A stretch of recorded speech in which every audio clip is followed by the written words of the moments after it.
before getting there, we may start with Benjamin Netanyahu's latest interview on 60 Minutes. When he was asked about how do you see the future of the war in the Middle East, he said we are months away from putting an end to the war.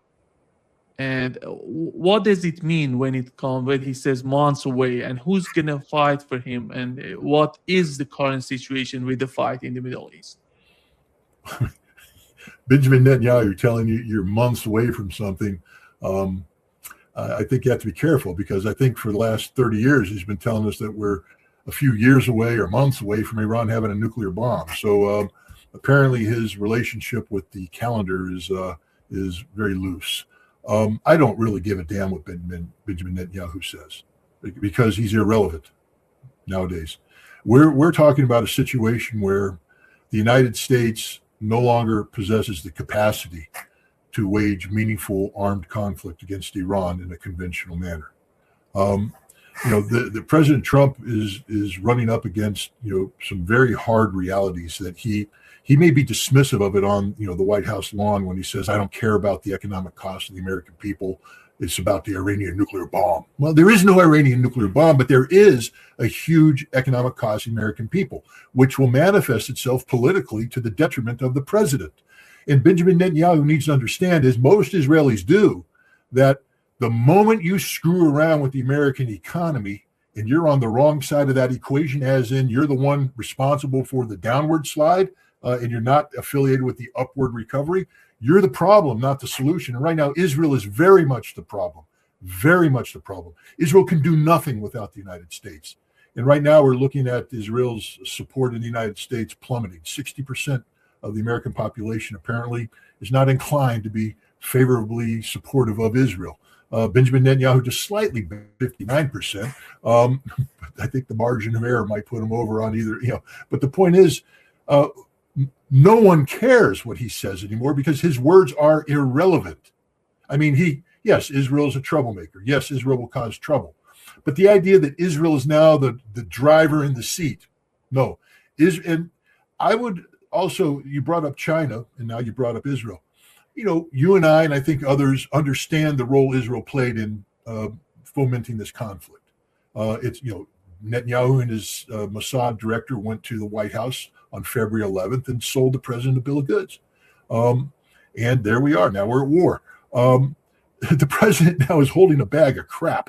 I mean, all the honey and roses that are supposed to come out of this conflict, no, it's turned into be just 100% cat shit, and it smells horrible.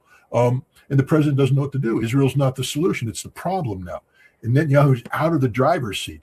But the other thing people need to realize is that there was a larger agenda at play here than just a greater Israel. Yes, that appeases a certain Zionistic element that has seized control of American foreign policy making and has heavy influence in the deep state. But Trump is playing a bigger game, a game of global domination. I mean, it's sort of hilarious now to look back on all the lies he told us when he ran for office. Everything he said was a lie. He wasn't seeking to redefine a relationship with the world where the rules-based international order was no longer the driver, that the United States would recognize that we live in a multipolar world. No, Trump was lying the entire time. He wants to dominate the entire globe. That's his persona. We should have known it. We know who this man is. We know that he's the biggest egomaniac in the world. He can never share anything with anybody. Donald Trump wants to be large and in charge. And what we're seeing with China is, the decapitation of Maduro in Venezuela was supposed to combine with the decapitation of Khamenei in Iran to create a situation where these two nations that were providing oil to China, one of the world's largest economies and a major competitor to the United States, by controlling the flow of energy to China, we were seeking to retard Chinese economic potential and create opportunities for us to, fill the void in the Pacific, especially. That's what this conflict was about. It was never about Iran's nuclear program at all. That was just the excuse that the president used to sell the war to the American public. And that excuse is wearing very thin right now because, at the end of the day, even though we don't demand evidence leading up to a war, once the war impacts our bottom line, we want evidence. And it appears that there is no evidence that Iran posed a threat. The president has a policy problem, a narrative problem. But he also has a larger geopolitical problem because the world that he was trying to create is collapsing in on him. The effort to control the flow of energy to China has failed. I mean, yes, China is choked off, but he isn't going to China to dictate terms of the Chinese surrender, which was his original intent last month, which is why he had to cancel the trip. He's going to China basically to plead for help, to ask the Chinese, how do we get out of this? We together get out of this mess that we're in. And the Chinese, I think, will remind them that it's a mess you created, but we're here to help. And they'll try and find some way out. But, this isn't about Benjamin Netanyahu in the driver's seat. This is about Donald Trump's failed global vision, Scott Bessent's failed global vision. I mean, we keep talking about, Pete Hegseth, the necessity of Pete Hegseth's head to roll because of the incompetence of this military campaign. But the incompetence of Scott Bessent is playing out as well. This is a man who has consistently sought to use the energy markets to bring nations to their knees. He specifically said, we're going to bring Russia to its knees. How'd that work, Scott? Not too good, right? Yeah. And now he wants to bring China to its knees. Not working out too good, is it, Scott? And so the president, I think, is going to put his head on Bessent's head on the chopping block. He's getting just bad advice all around. But on Netanyahu, he's an aging, sick man who has no meaningful political support in Israel. He's holding on through the fabrication of security threats that have only brought harm to Israel. What problems has he solved? He hasn't solved Hamas. Just ask the IDF how it's going in Lebanon with Hezbollah. We blew up Hezbollah. We killed Nasrallah. We had the pager thing. We're so good. Wait a minute. Why are Israeli soldiers dying by the bushelful every day? Oh, because Hezbollah is alive and well in fighting and winning. They haven't solved the Syria problem. That is a very big issue. They have a new problem in the way of Turkey, ascendant. And then Iran was supposed to be decapitated, terminated. It's there. And its support for Hezbollah is growing. The linkage that was thought to have been broken when Syria collapsed has now been, reestablished. And Iran also has a very strong ally with Ansarallah in Yemen. It's not just the Strait of Hormuz Iran gets to choke off, but they can shut down the Bab el-Mandeb Strait as well anytime they want to. So it's not Netanyahu that's in the driver's seat. I think there's a Chinese professor out there talking about Israel winning the whole world. I think the guy's smoking dope because Israel's winning nothing right now. Their military has been exposed as having severe limitations. Air power was supposed to be the trump card for Israel. Well, the trump card in this conflict has been Iran's ballistic missile program, which apparently neither Israel nor the United States effectively retarded. The CIA is saying that they got up to 90% back up and running. Aragchi, who I believe more than the CIA, is it's 120%. And probably that number's gone up because he made that statement last week. What he's saying is we have reconstituted the totality of our ballistic missile force, and we've been building new missiles, so we're stronger today than we were when the conflict actually started.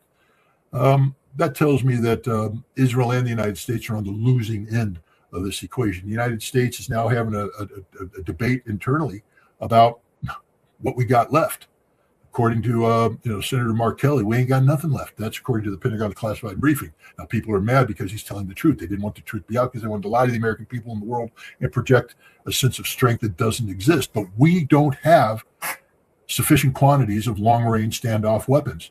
We burned through the arsenal. We're now unable to even pretend to think we can go to war with China.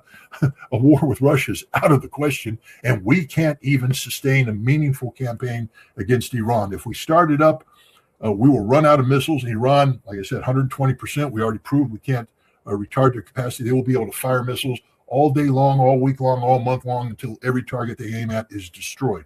We're out of missile interceptors. Our production isn't going to catch up for years, let alone the time to make it meaningful here. So, again, I think Israel is finished as the prime driver of what's going on in the Middle East. The prime driver today is Iran. They control the narrative. They control everything, and they're the ones we should be listening to. 60 Minutes should be calling it Aragchi. That's the voice they need to listen to. Netanyahu, I spit on it. Scott, when it comes to Lebanon, you've just mentioned, and I'm sure that you watched those two videos showing the FPV drones hitting, Iron Dome batteries. And Iron Dome was supposed to hit these drones, but it seems that they're not able to see or to hit these FPV drones. What is the problem with Iron Dome? We're not talking about the THAAD system or Patriot system. We're talking about Iron Dome dealing with rockets and drones. Well, Iron Dome was supposed to deal with Iron Dome was created not to shoot down Scud missiles, but to shoot down Katyushkas and the homemade rockets that Hamas was firing.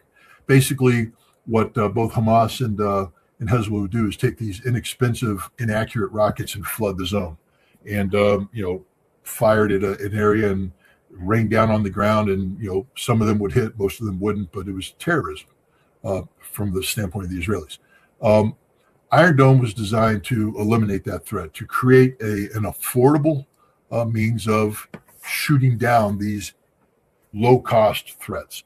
Now, if you have a drone that flies into the field of view of Iron Dome's target acquisition radars, of course, they can be shot down too. And if you have, a larger missile come in and dispense multiple warheads that come in, Iron Dome can also, in theory, be effective there, although I think the intercept rate is too high for the Iron Dome system to handle. You need other missiles to do that. We don't have enough of those. But the FPV is coming in very low to the ground. And it comes in literally under the radar. And once it gets past that radar, I mean, as you see, they have free reign. The Hezbollah, I've been following this because I've been following drone warfare for some time now, both in Ukraine and in Russia, the way they fight there. Seeing what the United States is doing in terms of adapting to this reality. And so I watched the early Hezbollah drones with interest because, it takes a while to get used to operating a drone. The patience. It's like anything. Once you get a comfort level, the first time you fly a drone behind enemy lines, you're like, I got to act now. Something bad's going to happen. I got to act now. And what you have to cope with as a drone operator is you're going to lose drones because that's just happens. The Israelis have taken the Ukrainian, but because the FPV drones right now are fiber optic guided to get through electronic warfare jamming. And so, what the Ukrainians have done for some time now is to stretch the razor wire, barbed wire out, and then just have an automatic motor and it twirls. And as a FPV drone flies over, the fiber optic cable, of course, lags behind and droops. And as it flies over this wire, it gets caught up in there, it spins it up, and it'll break the wire, and then the drone will crash. So, the Israelis are doing this. So you're going to lose drones. I mean, that's just so the first thing you have to learn as an operator is if you're flying and the drone goes dead, call up another one. Start over. You're going to lose drones. So don't treat each drone as $1 million piece of equipment that has to deliver on the goods. The other thing is once you get there, don't panic. Search out your targets, prioritize your targets. You're there. The reason you're there is they don't have the ability to shoot you down. Take your time. The early Hezbollah FPV drones were marked by a sense of urgency. And so they would come in and literally dive at the first target they saw, bypassing other targets. What you see now is this maturity. I mean, it's almost as if they're mocking the Israelis. We're here. And it's a trick that the Ukrainians and the Russians play on each other. The sound of the drone it has a terrorizing impact. And if you look at both videos from both sides, when they hear that, you got the full attention of everybody on the ground. They're now totally focused on, trying to shoot this thing down or trying to make sure it doesn't hit them. Singular focus. And both sides, I think, get off on that. I mean, I think it's an empowering thing for a drone operator to watch guys on the ground panic because you have a drone flying around that can kill them. Hezbollah today is very mature in their drone operations. The videos you see right now show a patience, a maturity, knowledge of the Israeli operations. It's just been fascinating to watch the growth of this happening. The Hezbollah has become a very sophisticated operator of FPV drones, which, as we're seeing, are some of the most impactful weapons on the battlefield today, because the Israelis, it's the same thing that happens. The Israelis were doing their traditional infantry armor assaults on fortified Hezbollah positions, and Hezbollah fights back in traditional ambushes. And it's very costly for the Israelis. So the Israelis are pulling back, but there is no safe zone. That's the beauty of the drones. The drones take the battlefield where, the force-on-force area, the red zone, and they extend it back. And I think the Hezbollah FPV drones are operating up to 20 kilometers deep. In Russia and Ukraine, they're going 50, 60 kilometers deep in some cases. And if Hezbollah can start projecting FPV drones 60 kilometers into Israel, Israel's going to have a big problem, because there will be no safe zone. This is one of the things that's happened in Russia. People say, why are the Russians so slow? Well, gosh, guys, why don't you try fighting in drone warfare? You don't get to drive your logistics up to the front lines, offload, and go into combat anymore. You're offloading 15 kilometers shy, and then the troops have to move in on foot or come in with light vehicles to escape the drone blanket, and come in there. You can't mass troops anymore, because mass troops invites drone activity. And so the whole war has been broken down into little penny packet combat activities taken across a broad front, which the Russians are winning, but it takes more time.